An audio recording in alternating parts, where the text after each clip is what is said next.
In 1936, Shostakovich fell from official favour. The year began with a series of attacks on him in the Russian state newspaper Pravda, in particular an article entitled "Muddle Instead of Music." The article, which condemned Lady Macbeth as formalist, coarse, primitive and vulgar, was thought to have been instigated by Stalin himself. Consequently, commissions began to fall off and his income fell by about 3/4. Between the 4th and 5th symphonies during the years of 1936 and 1937, Shostakovich mainly composed film music in order to remain in Stalin's favour. Stalin recognised that the popularity of Shostakovich's music was useful as a propaganda tool and therefore allowed him to continue composing. A public denunciation from the main party newspaper meant usually a death sentence.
Shostakovich's response to his denunciation was the Fifth Symphony of 1937, which was musically more conservative than his earlier works.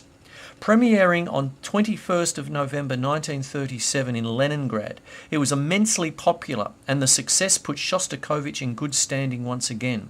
Even the authorities were forced to accept it. It was also at this time that Shostakovich composed the first of his string quartets. These works allowed him to experiment and express ideas which would have been unacceptable and even dangerous in his more public symphonic pieces.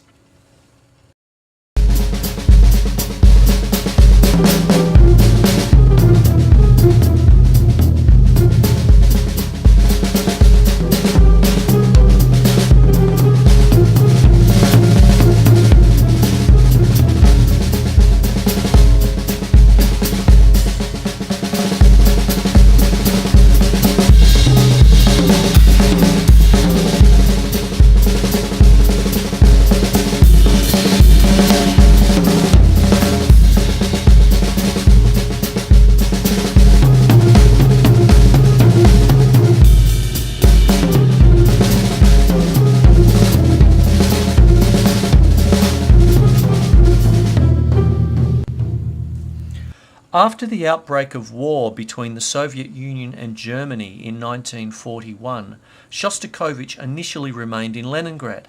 He tried to enlist for the military but was turned away because he had bad eyesight.